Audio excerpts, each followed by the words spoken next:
नमस्कार। साहित्य तक के बातें मुलाकातें कार्यक्रम में मैं हूं जयप्रकाश पांडे और आज मेरे साथ अतिथि के रूप में मौजूद हैं पारमिता सतपथी जी। आपका बहुत बहुत स्वागत है। थैंक यू, धन्यवाद। पारमिता जी भारतीय भाषाओं की बड़ी लेखिका हैं, ओडिया में लिखती हैं और अपने लेखन के लिए ढेर सारे पुरस्कार पा चुकी हैं। 25 से अधिक किताबें आपकी प्रकाशित हो चुकी हैं। अंग्रेजी, हिंदी, ओडिया आपकी मूल भाषा है और चूँकि ओडिया में जो साहित्य सृजन आप करती रही हैं उनमें प्राप्ति के लिए आपको साहित्य अकादमी पुरस्कार मिल चुका है। यह पुस्तक मूल ओडिया में प्रकाशित हुई थी, यह उसका हिंदी संस्करण है जिसे साहित्य अकादमी ने प्रकाशित किया है। ओडिया से हिंदी अनुवाद डॉक्टर राजेंद्र प्रसाद मिश्र ने किया है जो जाने माने अनुवादक हैं। ये अभिप्रेत काल इस उपन्यास के लिए आपको सारला सम्मान मिल चुका है। सारला जो है वह ओडिशा का सर्वाधिक प्रतिष्ठित सम्मान है, पुरस्कार है। केवल राशि के अनुपात में नहीं बल्कि उसकी अपनी जो गरिमा है वह ओडिया साहित्य में भारतीय ज्ञानपीठ के बराबर है। तो आप इसी से समझ सकते हैं कि हमारे दौर की कितनी महत्वपूर्ण रचनाकार हैं। पारमिता जी, मेरा सवाल इस कार्यक्रम में बचपन से किसी भी रचनाकार को रचनाकार बनाने में जो मूल भूमिका होती है वह उसके बचपन की होती है, उसके परिवेश की होती है जी। उसके परिवार और पढ़ाई की होती है जी। हालांकि मैं जानता हूं आपके पारिवारिक पृष्ठभूमि को, लेकिन मैं चाहता हूं कि मेरे दर्शकों को ये पता चले कि जिन पारमिता सतपथी से मैं बात कर रहा हूं उनकी निर्मित कैसे हुई, उनको यहाँ तक किसने पहुँचाया, कौन सी पृष्ठभूमि थी, कैसा परिवेश था, कौन से संस्कार थे जिन्होंने आपको बतौर लेखक, क्योंकि मैं ये जानता हूँ, मैं अपने दर्शकों को बता दूं कि पारमिता जी भारत सरकार में एक बड़े पद पर हैं। भारतीय सिविल सेवा में चुनी जाने के बाद अभी बहुत बड़े पद पे दिल्ली में रह रही हैं। ऐसा है कि आप सही बोले, सच बोले कि बचपन ही एक पृष्ठभूमि होते हैं किसी लेखक के। मेरे साथ कुछ अच्छा ही हुआ। नियति मेरे लिए कुछ अच्छा रखी थी क्योंकि मेरे दोनों पिता और माता दोनों बहुत बड़े लेखक हैं।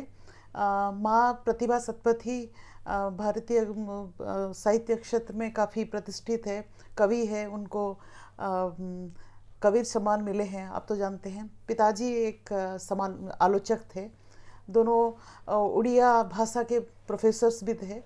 तो बचपन से मैं किताब के साथ ही पली बड़ी किताब की दुनिया जी।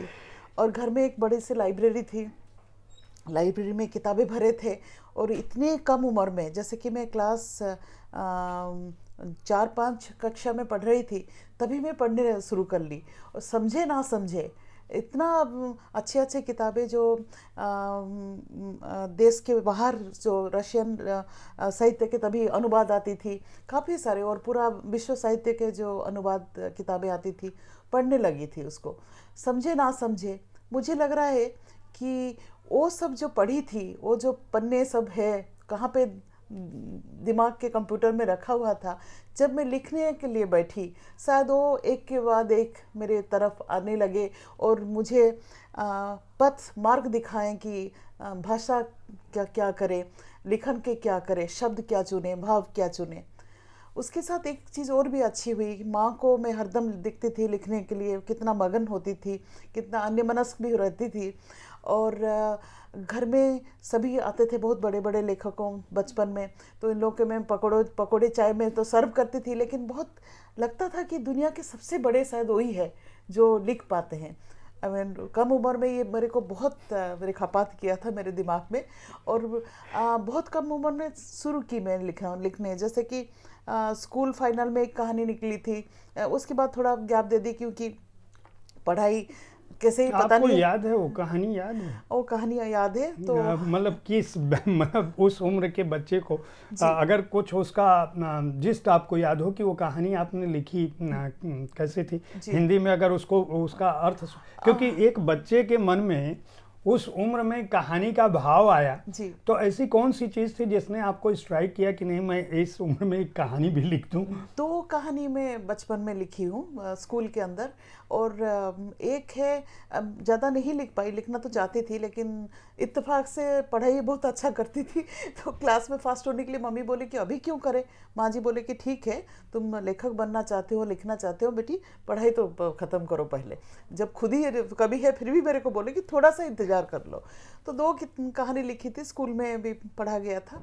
एक था एक कहानी थी कि जो हमारे घर में कुछ घर के पास में एक छोटा सा जो आउट हाउस बोलते जी हैं, जी। वो कुछ चिकन रखी थी, क्या बोलते हैं उसको, मुर्गी का रखी थी। तो वो मुर्गी को बिल्ली खा लिया, तो उसका जो शरीर के हाँ, सब हाँ, पार्ट्स थे, रक्त टुकड़े वगैरह जी। सब, हाँ, खून वगैरह पड़ा था, वो देख के वो मेरे को बहुत खराब लगा, उसके ऊपर एक कहानी लिखी थी। दूसरी कहानी लिखी कि एक डेली लेबरर जो है, दिन में जो काम करता है, वो मुझे नहीं लग रहा है कि मैं तुरंत देख के लिखी, शायद उसके बारे में पढ़ के न्यूज़पेपर में या किससे सुन के वो लिखी थी। वो दोनों लिखा हुआ था तभी। उसके बाद फिर मैं जब ग्रेजुएशन कर रही थी तो उड़ीसा के एक बहुत प्रतिष्ठित पत्रिका में मेरी पहली कहानी निकली थी। उसके बाद कहानी लिखती गई, बीच बीच में कविता लिखती गई, उपन्यास, बस इसी दुनिया में रहना शुरू कर ली। आपने ये बताया कि आपको बचपन में ही, चूँकि पारिवारिक पृष्ठभूमि ऐसी थी, माता पिता जी प्रोफेसर, बड़े लेखक, आलोचक थे, और बचपन किताबों के बीच गुजरा। मैं ये जानना चाह रहा हूँ, उसमें आपने रशियन साहित्य की भी बात की, विश्व साहित्य की भी बात की कि उनकी किताबें भी आपको मिलती रही हैं। मेरा सवाल ये है कि वो जो उस दौर में जो किताबें आप पढ़ रही थी वो किस भाषा में थी? मतलब वो ओडिया में अनुवाद होके पहुंच रही थी, या आप अंग्रेजी में उन्हें पढ़ रही थी, या हिंदी? तो मुझे लगता नहीं है कि हिंदी में किताबें पहुंच रही होंगी उस समय। वास्तविक हमारे एक बड़े से लाइब्रेरी पिताजी ने बनाए थे। खूब कम लोग तभी अपने एफर्ट्स में वहाँ पे उद्यम में कभी प्रयास में कभी लाइब्रेरी बनाए थे, तभी पिताजी उनमें से एक थे। वो काफ़ी अच्छे संगठक थे। तो ये लाइब्रेरी में उड़िया के तो बहुत अच्छे अच्छे किताबें हैं, जो रीति योग के लिखा हुआ, उसके बाद वाले लिखा हुआ, जो फ्रीडम स्ट्रगल के ऊपर, स्वाधीनता संग्राम के ऊपर जो लिखा हुआ, वो किताबें थी। उसके साथ जो कंटेम्प्ररी तभी लिखा जाता था, वो भी किताबें थी। और बहुत सारे अनुवाद थी, जैसे उड़िया में थी किताबें, ज़्यादातर की उड़िया में थी। अंग्रेजी किताबें के बारे में मुझे याद नहीं है, क्योंकि वो लाइब्रेरी के जो घर था हमारा, हम वहाँ पे क्लास 7-8 तक कक्षा के लिए रहे। उसके बाद फिर मेरे को अंग्रेजी साहित्य के साथ परिचय हुई, और हिंदी के साथ थोड़ा बाद में आई। अगर मैं आपसे ये पूछूं कि उड़िया के जिन साहित्यकारों की आप बात कर रही हैं, चूँकि उड़िया साहित्य भी बहुत ही विस्तृत और प्रतिष्ठित और बहुत ही गंभीर साहित्य है। हमारे दर्शक भारतीय भाषाओं के वो जानते होंगे कि बांग्ला साहित्य, उड़िया साहित्य, मराठी साहित्य, तमिल साहित्य, मलयालम, मतलब भारतीय भाषाओं में जितनी भी हमारी भाषाएं हैं उनमें जो समृद्ध भाषाएं हैं या जिनका साहित्य काफ़ी गहरा है जी। और गहरा हम इस अर्थ में भी कहते हैं कि जिनकी विश्वव्यापी पहुंच रही है, उनमें उड़िया साहित्य एक रहा है। तो कौन से ऐसे रचनाकार हैं जिनकी शुरुआती, अगर मैं कहूँ, आज तो आप बहुत कुछ पढ़ चुकी होंगी, बहुत सारा एक्सपोजर है, अभी बहुत सारी उपलब्धता है, लेकिन बचपन में जिन साहित्य को आपने पढ़ा है उनमें कौन से ऐसे साहित्यकार थे और उनकी कोई रचनाएं जो आपके दिमाग में रह गई हों कि ये इन्होंने मुझे गढ़ा, आगे बढ़ाया, परिवार के अलावा, माताजी पिताजी की कविताओं और रचनाओं के अलावा? माताजी का कविता तो मैं पढ़ के समझ नहीं पाती थी तभी और लेकिन जो पहले ज़्यादा मैं उपन्यास और कहानियाँ पढ़ती थी, उड़िया और विश्व साहित्य के अनुवाद। उड़िया में मनोज दास के कहानियाँ बहुत अच्छे थे, और हमारे अपने जो है वैष्णव पानी, जानते होंगे या नहीं, वो कुछ डांस ड्रामा लिखते थे, वो भी बहुत अच्छा, गीतनाट्य बोला जाता था, वो बहुत अच्छे थे। फिर फकीर मोहन सेनापति जी के उपन्यास वगैरह वो भी काफ़ी अच्छे थे। काफ़ी लेखकों को जो उसी टाइम में जो कान्हूचरण महांती, गोपीनाथ महांती जी, उनका सब समझे ना समझे सब पढ़ने लगी थी। और विश्व साहित्य के टॉल्स्टॉय के सभी अनुवाद आते थे तभी। युद्ध और शांति, फिर अन्ना कारेनिना, उसी टाइम में सोचिए कि समझे ना समझे। फिर for whom the bell tolls का, हेमिंगवे का अनुवाद भी आती थी, उड़िया में आई थी। तो ये सब में पढ़ रही थी। जो समझे ना समझे वही बात है, लेकिन कुछ ना कुछ वो मेरे दिमाग में शायद छोड़ दिया था। सब इम्प्रिंट, सब कुछ भी, जैसे कि बोलते हैं पद चिन्ह, चिन्ह जो बोलते हैं। अगर मैं आपकी रचनाओं पे अभी आऊँ जी। कि आपकी जो रचना प्रक्रिया है, जी। जो आपने लिखना शुरू किया, कहानियाँ लिखी, कविताएं लिखी, उपन्यास लिखे। अभी मेरे पास जो 2 कृतियां मेरे सामने हैं, उनमें एक कहानी संकलन पर आपको साहित्य अकादमी मिल चुका है, उपन्यास पर आपको सारला पुरस्कार मिल चुका है। जो प्राप्ति की पृष्ठभूमि है इस कहानी संग्रह की, मैं बता दूं कि यह नारी विषयक कहानी संग्रह है। और जो इसके शीर्षक से आपको पता चलेगा कि किस तरह की भावनाओं को, किस तरह की विषय वस्तु को, किस तरह के नारी चरित्रों को पारमिता जी ने अपने लेखन में बुना है।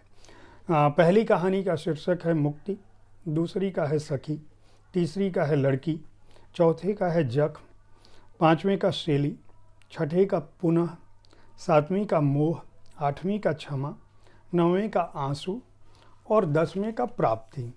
इन कहानियों में स्वाभिमान स्त्री का, उसकी अपनी भावनाएं, उसका प्रेम, उसकी करुणा, उसकी क्रांतिकारी छवि, उसकी रहस्यमयी सोच और उसका एक तरह का विरक्ति का भाव, संन्यास का भाव। ये इतने छवियों वाली नारियां जो आपने अलग अलग भाव बिंब में बुना है इस पुस्तक में, ये पात्र आपको कहाँ से मिले और आपके दिमाग में ये क्यों आया कि मैं स्त्री पात्रों को उनके इतने विविध रूपों में गढ़ूं और उनकी कहानी अपने पाठकों तक ले जाऊं? पहले तो कोई भी लेखक, मुझे जितने तक अपने महसूस है कि अपने को ही लिखती रहती है। जैसे कि अपना भाव, अपना कन्विक्शन, अपना निर्णय, अपना विश्वास को हम लिखते रहते हैं। तो नारी होने के बावजूद नारी के करीब आके, नारी का अंतःमन को, नारी का जिंदगी को, इनका जीवन शैली को, जीवन यात्रा को मुझे लगता है कि मैं ज़्यादा नज़दीक से समझ पाती हूँ। ऐसे नहीं है कि कोई भी लेखक को लिंगहीन होते हैं, वो सभी को, जैसे कि एक पेड़ को और एक आदमी को भी एक जैसा महसूस कर सकते हैं। तो ऐसा नहीं कि खाली मैं नारी के ऊपर लिखती हूँ, लेकिन ऐसा है कि इनके थोड़ा सा जो है भाव और फीलिंग्स, उसका थोड़ा सा मैं करीब आ चुकी हूँ, क्योंकि नारी एक चरित्र और नारी एक मनुष्य के हिसाब से मुझे बहुत प्रभावित करती है कि इतना कैसे सह लेती है, कैसे उसको आप मिट्टी के अंदर दफना दो तो फिर वो अंकुरी होके आ जाती है, कैसे, क्या है उनका शक्ति। और खाली मैं नहीं, बहुत बड़े बड़े लेखक, लेखिका तो है ही, लेखक भी लिखे हैं नारी का ये जो अद्भुत सहनशीलता, क्षमाशीलता और प्रेम, ममता, इसके बारे में बहुत सारे चीज़ें लिखे हैं। लेकिन इसके साथ मैं कुछ ऐसा नहीं है कि कोई नई चीज़ लिखी हूँ, लेकिन इसके साथ नारी का अपना जिंदगी, अपना जीवन यात्रा, अपना सोच, अपना भावना, उसके बारे में मैं सोची थी कि जो मेरी अपना महसूस के हिसाब से लिखूं। कुछ कुछ चरित्रों हैं जिसको मैं खुद देखी हूँ। इसमें एक शैली करके एक चरित्र है, थोड़ा सा मेंटली चैलेंज्ड लड़की है, एडोलसेंस के 14-15 साल की। वो बचपन में हमारे घर के सामने एक रहती थी। वो देखिए, आप तो जानते हैं फिक्शन जो कल्पना है, कल्पना के साथ वास्तविकता को मिला के रखती हूँ। और कुछ कहानियाँ हैं जैसे मुक्ति, एक रानी के चरित्र के ऊपर लिखी हूँ। रानी तो मैंने नहीं देखी हूँ, लेकिन रानी को कहाँ देखे हैं, लेकिन रानी का क्या सोच हो सकता है, उसका क्या जीवन का प्रत्याशा हो सकता है, इतना बड़े पावर में रह के, इतना बड़ा पदवी में रह के एक नारी क्या चाहती है। तो इस सब के बारे में लिखी हूँ। एक छोटी बच्ची के बारे में लिखी हूँ जो स्लम में पली पढ़ी है, उसका क्या जिंदगी का सोच है। एक माँ के बारे में लिखी हूँ जिसके छोटा बेटा बचपन में गुजर गया था। प्राप्त उम्र में माँ क्या सोचती है। और प्राप्ति जो मेरी काफ़ी चर्चित कहानी है, जो जिसका शीर्षक है किताब को भी, वो एक अनोखा प्रेम कहानी के ऊपर है जिसमें कि शरीर नहीं है। तो ये थोड़ा सा मुझे लगा कि नारी का जो भिन्न भिन्न विधा में, भिन्न भिन्न वर्ण में नारी का जो उद्भासन है उसके बारे में कुछ लिखूं। तो एक के बाद एक लिखते गई और ये 2-2.5 साल में एक कहानी का किताब 2012 में प्रकाशित हुई थी, उसमें वो कंप्लीट हुई थी। आपने कविताओं के बारे में भी बात कही थी कि आपने कविताओं का सृजन भी किया था और कविताओं की तरफ भी उन्मुख रही। कुछ कविताएं एक तो मैं सुनना चाहूँगा कि, और ओडिया में नहीं, अगर हिंदी में सुना सकें तो बहुत अच्छा है। ओडिया में चाहें तो 1-2 लाइन सुना सकती हैं ताकि हमारे दर्शकों को ये पता चले कि साहित्य की एक खासियत यह होती है कि अगर शब्दों को आप ध्यान से सुने तो वो किसी भी भाषा के हों, आप तक अपनी छाप जरूर छोड़ते हैं। देखिए, मैं ज़्यादातर कहानी लिखी हूँ, लेकिन कविता ऐसे होता है कि अपना भाव शब्दों और पंक्ति के साथ आ ही जाता है। इसको हम इससे ना लिख के हमारा कोई रास्ता भी नहीं होती है कि हम उससे मुक्ति पाए। तो इसी हिसाब से मैं कुछ कविताएं लिखी हूँ। एक ही कविता के संकलन हिंदी में प्रकाशित हुई है। आपको शीर्षक क्या है उस संकलन का? तुम और शब्द। तुम और शब्द जी, ये इसी साल में प्रकाशित हुई है। मैं आपको एक कविता वहाँ से पढ़ के सुनाई जरूर, जरूर। ये कविता मेरी काफ़ी भारतीय भाषा और इंग्लिश में भी अनुवाद हुई है उसकी, और काफ़ी जगह में पढ़ी हूँ। और आप अगर बोलेंगे तो मैं उड़िया में 2 लाइन। हाँ, जरूर, क्योंकि हाँ। मैं इसलिए कि भाषाओं का जो आपसी भाव है जी, वो किस तरह से एक दूसरे में आ पा रहा है या नहीं, ये भी दर्शकों को थोड़ा पता चले। और उड़िया भाषा हिंदी के काफ़ी करीब करीब होगी, अगर आप धीरे धीरे बोलें तो समझ पाएंगे। ये कविता के शीर्षक है साड़ी। उड़िया में भी वही साड़ी है, हर भाषा में। ओडिया में 2 लाइन बोलती हूँ। 5.5 मीटर मर्यादा रे मु निज को गुड़े देइछि और निज महिमारे निजे घारी हेउछि। तो हिंदी में ऐसे जाती है साड़ी। 5.5 मीटर की मर्यादा से मैंने खुद को लपेट लिया है और अपनी गरिमा में खुद उलझ रही हूँ। याद नहीं कभी ये मर्यादा किसी से हाथ पसार कर मांगी थी, या जबरन खींच लाई थी, या किसी की लाल आंखों का इशारा था, या था सपनों में खोए उस नौजवान का घबराया सा पहला उपहार।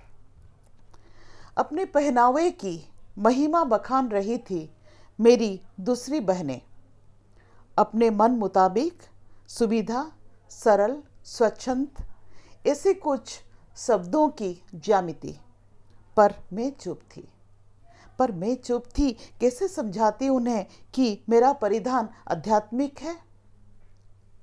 रात को घर लौटकर नाप नूप कर उस साड़ी के कई टुकड़े किए और हर टुकड़े को मंत्र पढ़ पढ़ कर उड़ा दिया।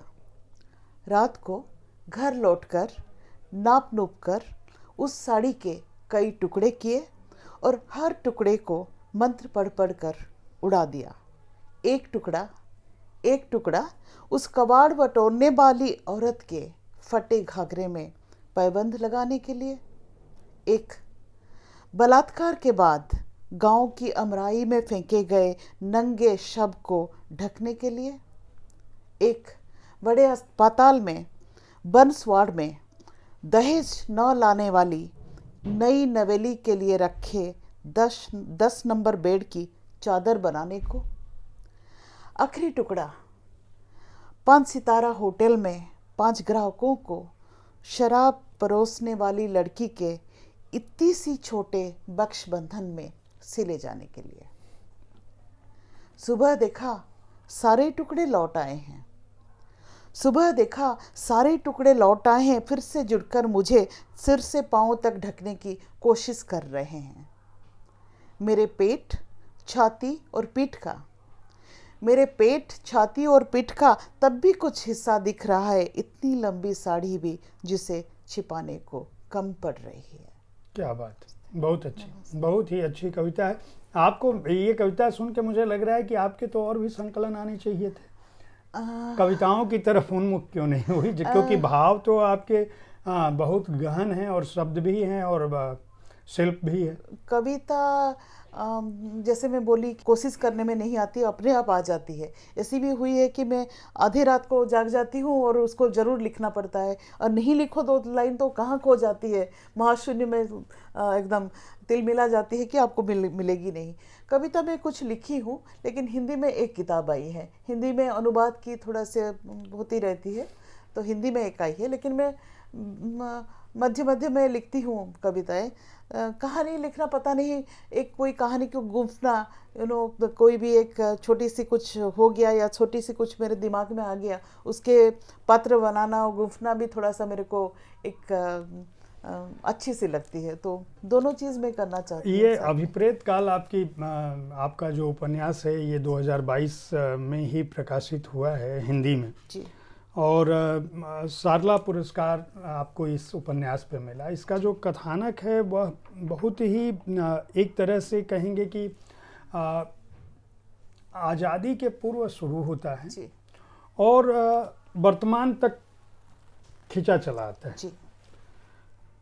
इसके पात्र जो है वह अलग अलग ओडिशा की पृष्ठभूमि को गढ़ते हैं जी। जिस समय हमारा विकास हो रहा था, हमारे आदर्श थे, हमारा एक स्वप्न था आज़ाद भारत का, और बाजार उस रूप में नहीं था जिस रूप में हम आज देख रहे हैं। जी। उस समय के ओडिशा के जो स्वप्न थे, जो दृश्य थे, जो युवा थे, जो ग्रामीण परिवेश था और जो अपने को बदलने की एक कोशिश में लगा था, और आज का जो हमारा समय है वह किस तरह से परिवर्तित हुआ। और ख़ास बात यह है कि इसमें जो खंड हैं वो विषाद और हर्ष, मतलब आपने हर खंड को उस रूप में सृजित किया है। आशा से शुरू होके यहाँ तक आता है। ये आपके दिमाग में इतना एक बड़ा काव्यात्मक, मैं कहूँ कि उपन्यास लिखने की सोच कहाँ से आई, और इसका जो मुख्य पात्र है जो कथानक का बुजुर्ग जिनसे शुरू होता है, ये दिमाग में कैसे आया कि मुझे इसको लिखना है, और इसकी वजह क्या थी अभी लिखने? मेरी बचपन किताबों के साथ तो बीती है। स्वाधीनता से पहले, स्वाधीनता के समय में जो किताब लिखी थी वो भी बहुत पढ़ी थी, और एक बड़ी अद्भुत चीज़ घटित हुई है मेरे परिवार में। मेरी नानी और नाना का पहला विधवा विवाह हुई थी उड़ीसा में। नानी 7 साल की उम्र में जमींदार की बेटी थी, 7 साल की उम्र में उनकी शादी हुई थी, 9 साल में वो विधवा हो गई थी। नाना जी मेडिसिन पढ़ रहे थे और उनका एक जिद पकड़ के बैठे थे कि हम कोई विधवा को शादी करेंगे। उसी टाइम में ईश्वर चंद्र विद्यासागर से प्रेरित होके, और वो स्वाधीनता संग्राम बाद में योगदान किए थे और पढ़ाई भी छोड़ दिए थे बीच में, और उनका ये था कि मैं ऐसी एक लड़की को शादी करूँगी। तो मेरे नानी के पिताजी वो 7 साल बेटी को लेके वो गांव में रहे, जबकि गांव में उनको अकेले कर दिए हैं लोग। कोई उनका ज़मीन को नहीं किया, कुछ अनाज फनाज नहीं आया, बहुत एकदम गरीब से गरीब वो हो गए, लेकिन वो पढ़ लिख के बैठ रहे थे कि बेटी को शादी करेगी। तो ये मेरे दिमाग में था कि जो इतने अच्छे अच्छे काम हुआ है स्वाधीनता के संग्राम में, इतने बलिदान दिए लोग, इतने किस्म के, तो सामाजिक जो बदलाव रहा है। मैं ये दरअसल आप जब कह रही हैं इस उपन्यास को, जब हमारे हिंदी के पाठक पढ़ेंगे तो जो मेरे दिमाग में इसको पढ़ते समय यही बात थी कि मुझे ये लगा कि जिस तरह का आपने शब्द चित्र खींचा है वह बिना असली किरदारों के उनके बारे में लिखा जाना मुश्किल है। हाँ, ठीक है। तो मैं एक सवाल इसी से संबंधित है कि चलिए, आपने नाना नानी के उस समय के इस प्रेम, और प्रेम से बड़ी चीज़, प्रेम तो उनके जीवन में बाद में आया है, जिस तरह से आपने नाना के आदर्श को रखा है कि उन्होंने ईश्वर चंद्र विद्यासागर जी के जो उनका सामाजिक रिवोल्यूशन था, एक तरह से समाज सुधार की जो भावना थी, नारी सशक्तिकरण की जो भावना थी, और जो भारतीय समाज में उस समय में जो बुराइयां थी जी कि बाल विवाह नहीं होना चाहिए, जी विधवा विवाह नहीं होना चाहिए, लड़की को इस तरह से होना चाहिए। जी और उस समय एक संस्कारशील परिवार का लड़का जी जो अपने आदर्शों से, उस तरह के विचारों से उन्मुख होता है, जी और न केवल उन्मुख होता है बल्कि अपने जीवन में उतारता है और उसकी कीमत चुकाता जी है। जी आपने इसको उपन्यास की जगह पे अगर इसको सीधे नाना जी की कथा जी जीवनी के तौर पर जी लिखा होता तो जी क्या होता? देखिए, उपन्यास में मेरे नाना जी का पूरा चरित्र तो है नहीं, वो तो कल्पना में मैं उनको बढ़ाई हूँ। उनका जो बड़ी चीज़ था ज़िंदगी में उसको मैंने लिया, उनका संस्कार, उनका जो विश्वास, उनका जो आदर्श को लिया, फिर अपने आप में उपन्यास लिखने लगी। दूसरे जो चरित्र आए हैं ये सब काल्पनिक है, लेकिन इसका एक इतिहास की पृष्ठभूमि है। वो मैं बहुत पहले से लिखी थी क्योंकि मैं गांधी जी से बहुत प्रभावित हूँ। मुझे अभी भी समझ में नहीं आता है, मैं क्या, मेरे बाद वाले के पीढ़ी के तो समझ नहीं पाए कि एक आदमी, एक मनुष्य कैसे हो सकते हैं गांधी जी जैसे। तो गांधी जी के जब भी जो पढ़ती थी मैं, आप और मैं, हम लोग तो थे नहीं उसी टाइम में, उसी समय के है नहीं, तो जब मैं पढ़ती हूँ मुझे लगता है कि एक मनुष्य कैसे कर पाए इसे। तो इनके मैं इतना प्रभावित थी कि मैं सोची थी कि ये मेरे तो एक कहानी का, मेरे लिखने का ये ज़रूर एक अहम हिस्सा होगी, अहम अंश होगी कि मैं गांधी जी के बारे में कुछ लिखूं। अब देखे होंगे ये शुरू हुई है गांधी जी का कटक में, कटक में जो उनका, हाँ सभा थी, हाँ, वो बहुत जो बड़ी। पूर्णिमा है, होली का जो पूर्णिमा जी होता जी। है, उसी टाइम में जो सभा थी उसी से शुरू होती है। तो इसमें मैं बहुत प्रभावित थी और कुछ सुनी थी मेरी नानी से, कुछ मेरी दादी से भी सुनी थी, कुछ लोगों से भी और सुनी थी। तो मुझे लगा कि शायद मेरा कहानी और लेखन की यात्रा संपूर्ण रह जाएगा अगर मैं हमारे जो इतिहास है, इतिहास के बारे में कुछ ना लिखूं। क्योंकि अभी भी इतिहास के बारे में जब मैं लिखती हूँ मुझे भी अजीब लगता है कि लोग इतना निस्वार्थ पर होके, अपना स्वार्थ को का बलिदान करके कैसे इतना कुछ कर सकते हैं। आजकल की ज़िंदगी दुनिया में इस सोचना भी कितनी बड़ी बात है कि लोग इकट्ठा होके, पढ़ाई नहीं थी, शिक्षा इतना कम थी, सुविधाओं का यातायात के अभाव भी था। अभाव था। आजकल कल तो सब कुछ है, पैसा भी कम था, तभी भी लोग इतना डेडिकेटेड थे, उत्सर्गीकृत कैसे हो पाए। तो ये थोड़ा सा मेरे को हरदम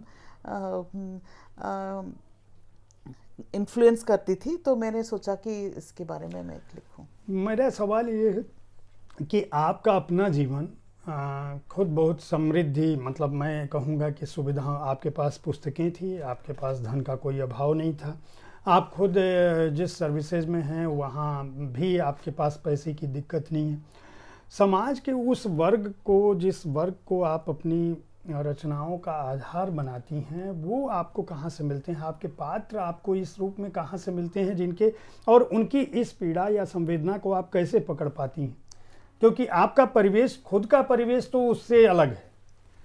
कोई भी लेखक हो, रचनाकार हो, कलाकार हो, वो दो जिंदगी जीता। जैसे कि एक ज़िंदगी होता है जो अपना कला के दुनिया के है और एक बाहर की दुनिया के है। और मैं इतना भाग्यशाली नहीं हूँ कि खाली कला में रह के, खाली लेखन में रह के अपना खाना पूर्ति कर सकूँ। शायद हम लोग जो भारत में जन्मित हैं, अंग्रेजी में कुछ और कुछ मलयालम के कुछ लेखकों को छोड़ के, शायद हम सबको कुछ ना कुछ अपने पेट के लिए वृत्ति कुछ पकड़ना पड़ता है। तो ये तो प्रोफेशन के लाइफ है, और लेखक होने के नाते मैं वो प्रोफेशन में कुछ लाना भी चाहती हूँ। प्रोफेशन भी अपने को कुछ देता है, कुछ भी देता है जिसको आप लिख सकते हो। और लेखक के साथ और कलाकार के साथ एक संवेदनशील हृदय और मन होता है। वो हरदम ऐसा होता है क्योंकि कोई भी लेखक एक सृष्टिकर्ता होता है, आदमी हो या औरत हो, वो माँ होती है। माँ होती के मतलब ये है कि अपना संतान के प्रति एक संवेदनशीलता होता है। और जो संतान कम है, जिसका कमज़ोर है, एक्सप्लॉइटेड है, नीचे पड़ी हुई है, मनुष्य है लेकिन उसको सब कुछ रह के भी उसके पास उसको कमी है सब चीज़ को, वो थोड़ा सा ज़्यादा भाते हैं, वो थोड़ा सा ज़्यादा इन्फ्लुएंस करते हैं। तो इसी तरीक़ा से नारी कोई नीचे नीचे वर्ग के जो बोलते हैं नीचे वर्ग में, तो इसमें विश्वास नहीं करती हूँ। वो लोगों और जो जैसे कि स्लम में बढ़ी हुई लड़की और डेली लेबरर, ये सब चीज़ें, उनका पीड़ा, उनका विषाद, उनका आकांक्षा, उनका जो पूरा नहीं हो पाया गया सपना, वो बहुत अफेक्ट करते हैं। इतने अफेक्ट करते हैं कि उनको ना लिख के हमको कोई रास्ता भी नहीं होता है। खाली मैं नहीं, आप देखेंगे लेखनकार का हरदम कोई ज़्यादा जो समाज हो या अर्थनीति हो, जहाँ में जो ज़्यादा कष्ट में होता है, पता नहीं ये लेखक का ऐसी हालत है कि वो सबका कष्ट को लेके ही जीता रहता मैं है। ये पूछूं कि पारमिता सतपथी बतौर आयकर आयुक्त और पारमिता सतपथी बतौर लेखिका अपने किस रूप को ज़्यादा पसंद करती हैं? देखिए, मैं तो अपने आप को एक कला के पुजारी जैसे सोचती हूँ। आपको अभी भी बोला कि मेरा प्रोफेशन ऐसा है कि मेरा खाना पीना उसमें आता है, कुछ कुछ अनुभव, कुछ कुछ एहसास भी आती है उसमें से। मैं ऐसे आदमी नहीं हूँ, आप भी नहीं होंगे, और सारे दुनिया में कोई भी अपने प्रोफेशन को लेके सारी ज़िंदगी जिए, वो मेरे को थोड़ा अजीब लगता है। कुछ होते हैं काफ़ी जुड़े रहते हैं उसमें, लेकिन मुझे जब कि दो ज़िंदगी मिलने का, जीने का हक मिला, और ये ज़िंदगी जिसके लिए मैं बहुत बचपन से ही आक्रोशित हूँ। नौकरी तो मेरे को बहुत बाद में मिला, और नौकरी जब मिला, एक जो बोलते हैं सिंसियर, निष्ठापर जो होते हैं हर जगह में होते हैं, तो मैं किसी भी मर के झगड़ के मेरे अपना काम ठीक ठाक करती हूँ। ऐसे नहीं कि लिखती हूँ इसलिए उसको नहीं करती हूँ, वो भी करती हूँ, लेकिन ज़्यादा के अपने जो कलात्मकता, जो मेरी अंदर की ज़िंदगी है, जो मेरी पहचान का तो पता नहीं है, पहचान तो किसका रहेगा किसका नहीं रहेगा वो तो काल बताएगा, समय बताएगा। बट मेरी जो अपनी खिंचा हुआ है, जो जिसको मैं खिंच जाती हूँ, जो मुझे आकृष्ट करता है, वो मेरे कलात्मक जीवन नहीं, है। देखिए, पहचान की जहाँ तक बात है तो पारमिता सतपथी को भारतीय साहित्य जगत में सभी लोग जानते होंगे। आज अभी आप साहित्य तक के स्टूडियो में बैठी हैं, और इंडिया टुडे समूह का ये एक बड़ा चैनल है, और काफ़ी इसकी अपनी प्रतिष्ठा है। आप साहित्य आज तक में भी आ चुकी हैं हमारे पिछले 2019 के कार्यक्रम में, और साहित्य अकादमी और सारला पुरस्कार भी ये बताता है, वो आपके लेखन की मान्यता एक तरह से है कि आप जो लिख रही हैं उसको न केवल साहित्य जगत बल्कि आपका पाठक वर्ग भी उसको स्वीकार रहा है। तो उसमें तो कहीं कोई दो राय नहीं है कि आप आज केवल प्रतिभा सतपथी जी की बेटी नहीं है, बल्कि अपनी भी एक आपकी अलग विशिष्ट पहचान हो चुकी। इन दिनों क्या लिख रही हैं? अभी मैं कुछ काम कर रही हूँ, कुछ ऐसे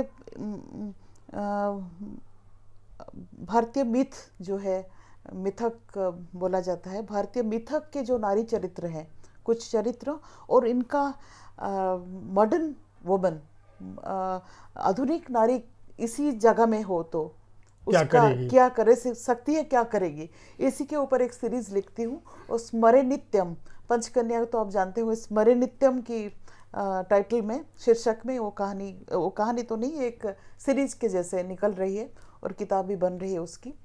उसके अलावा मैं एक उपन्यास लिखी थी, वो एकदम मॉडर्न, ये मेरा अभिप्रेत काल से एकदम अलग है, और इकोनॉमिक जो अर्थनैतिक फ्रॉड के ऊपर होके वो उपन्यास से कल्पित है, कल्पना के जरिए में, उसका भी हो रहा है हिंदी और इंग्लिश के। और एक लॉकडाउन के टाइम में, कोरोना के टाइम में कुछ ज़िंदगी को लेके मैं अफेक्टेड हुई थी, उसको भी एक जैसे कि रखना रही हूँ।